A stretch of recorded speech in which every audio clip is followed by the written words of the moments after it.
Hey everyone! As of May 16th, 2025, it's been 5 years since I started Cascade, my Half-Life analysis series here on YouTube. Lately I've been making more opinion-based videos on the game that don't really fit the weird, self-imposed formula Cascade follows, so I just don't put the intro on them and slot them in another playlist, though I'm not sure anyone really cares about the distinctions in my head. Fortunately, I've also been making very few videos, which sort of staves off any potential problems the Cascade versus other Half-Life dilemma could cause. Case in point, the Q&A videos. I did these for years 1 and 2 and then decided that it was a bit boring and self-serving, but right now it feels like the right thing to try to jumpstart my work a little bit again. The reasons for the shortage in videos are varied and not entirely dealt with yet, so I don't want to promise better output right away, but my hope is to release at absolute minimum 6 videos in a year, ideally more, and if things go well, I'd like to get the iceberg video done this year. I've been working on that on and off since 2021 and it just feels absurd to not have it done yet. Before we get to the Q&A though, I'd like to take a moment to remember those we've lost along the way.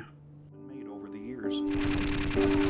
Sacrifices made, but we wouldn't even be playing this game if not for the alien invasion. Game to Alyx, the series has always had a knack for telling you some remains in the antlion caves of episode. What's up? You've got to park my desk right here in your shit city. Koroks have met that fate. Lots of little gameplay tweaks here. The grenades act a bit differently, so if you want the absolute worst, it turns out that Valve was on that game when it comes to the role of armed authority figures. And I think it's safe to say that neither of his name. It just doesn't make sense. Make sure you don't...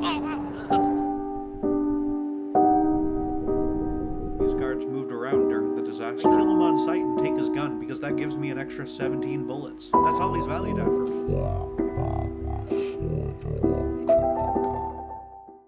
Anyway, on to the questions.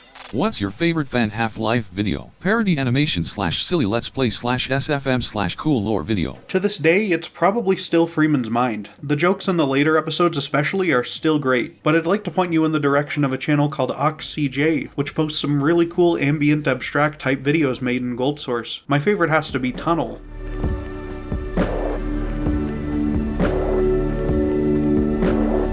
What's the worst / most annoying enemies in the Half-Life series? Gotta be the baby head crabs. They're just not fun, you know? They're not fun. I don't know if anyone ever thought they were fun, or if the point is for them to be annoying, but either way, they're no fun.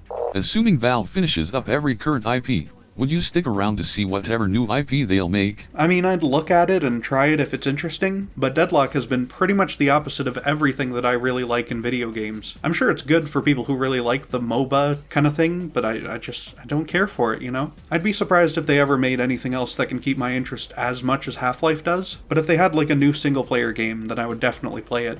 Would you ever make a video on Portal 2? Someday I'm sure I will. I'd have an awful lot to talk about. It's something I feel like I have to get out of my system sometime. Though I do like to avoid making too many negative videos too often, and want to balance it out with some positive stuff too.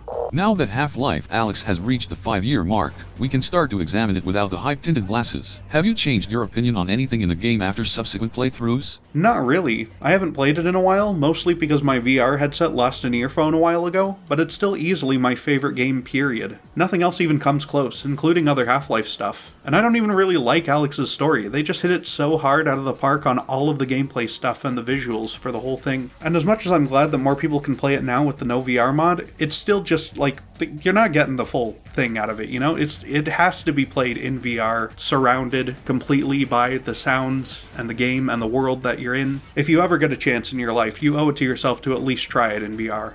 What's your most and least favorite piece of Half-Life cut content? My favorite is the Hydra. It's so unique, and I think it still has potential in the series. It'd be a fantastic way to push the technology further in a new game. And my least favorite are the gas mask citizens, because the whole poisoned air concept isn't really interesting to me, and they cut it for the facial animation stuff, which was definitely worth it. There just wouldn't be a good reason to bring it back, and there's barely a reason to put it in the mods and stuff as far as I'm concerned. Dear PurpleColonel, HL2 is a game. And for what cannot amount to anything below even a decade, there has been a clever asset of detail cleverly nested into the final moments of its fourth and arguably best chapter, Water Hazard. This deliberate component in D1_Canals_13 served as clever continuity and foreshadowing to the next proper gameplay chapter, Ravenholm. HL2 has a few bits and pieces of content that were never updated between the beta and launch, such as the depot building in the skybox of D2_prison_01, still resembling a beta aesthetic.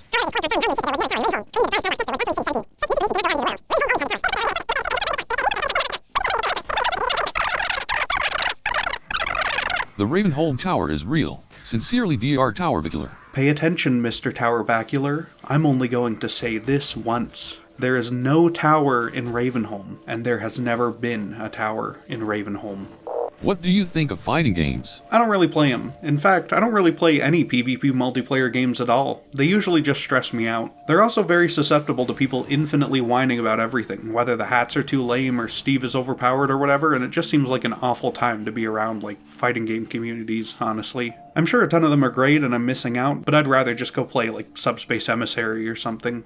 What are your top 5 chapters in the whole Half-Life franchise? It's hard to put them in a definitive order, but it's some combination of Jeff, is or will be, questionable ethics, surface tension, Ravenholm, and probably on a rail. Honestly, I still don't even really know when the chapters of the episodes begin or end, but I don't dislike any of what's in them aside from the escort section at the end of episode 1. The whole ending of episode 2 is really fun, but I'm pretty sure there's like an entire chapter dedicated to that one fight, so I don't know if it would go in the top 5. What are your thoughts on Crossfire_Fun? I haven't really checked it out in detail yet, but I'm a huge fan of all kinds of ARGs and unfiction projects. I used to work on a few random bad ones myself, and I've had a lot of ideas for more, so seeing someone make one in Gold Source is really, really cool, and I'll have to give it a look. Opinions on other genres of games, like platformer, RPGs, and/or visual novels. Most of the games I play are actually Nintendo stuff. Lots of Mario, Mario RPGs, Zelda, especially Pikmin. Pikmin might be my favorite game series. They're really, really good. Except the new one, that's only pretty good. With the current golden age we are seeing of video game adaptations, what would you want from a hypothetical Half-Life film or TV show? Would you want it to be done by J.J. Abrams like they've planned before, or would you want someone who directs good movies instead? Anyone but JJ, God. But I wouldn't really want to see a Half-Life adaptation in any format, really. The entire point of the series, as far as I'm concerned, is making these interactive stories that are bolstered by the emotions that gameplay can make you feel. Stuff like Last of Us always felt like it was begging to be a TV show anyway. Nothing I've seen has ever made it look like it needed to be a game. I'm sure it still deepens your connection to the characters and everything, but I prefer a story-focused game to really take as much advantage of the format as possible. And if they don't do that, then I'd rather play more no-story baby games instead. And as we did before, let's wrap this thing up with a real quick lightning round!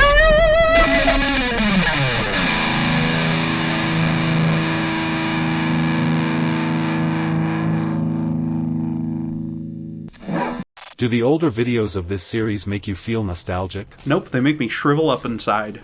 Does Gordon Freeman wear a helmet? Still no. What's your favorite tooth? Bicuspid. Video on Venom when? Never. Do you still have hope for Half-Life 3/Episode 3? Yep. When is Dad coming back with the milk? God, I wish I knew. Favorite non-Half-Life game? Mario 64? Would you ever consider doing any Team Fortress 2 videos? Nope. What is your favorite game console? Switch is the best, but I really love the Wii U. When is the second coming of Link is Jesus? Any day now, I'm sure. If you had control over Portal 2, what would you do with it, or what would you like to have seen? Just not make it at all. How much of pi do you have memorized? 3... point... There's a point there. The point... 0.17. If Half-Life 3 came out, what do you think the story would be about? Well, that just might have to be the next video. I want to thank you all for sticking with me through all this time. Half a decade is a very long while as far as I'm concerned, and I've loved working on these videos and seeing people still enjoy these games. Honestly, a Q&A video isn't the most necessary thing. You can always just message me on Discord or Twitter or Blue Sky or wherever, and I'll probably see it, but these are fun to put together. I'd like to start making a few more non-Half-Life videos every now and then as well. I've got some good ideas for a couple that are probably too niche. Maybe I'll just throw them on another channel or something. And as always, I will see you up ahead.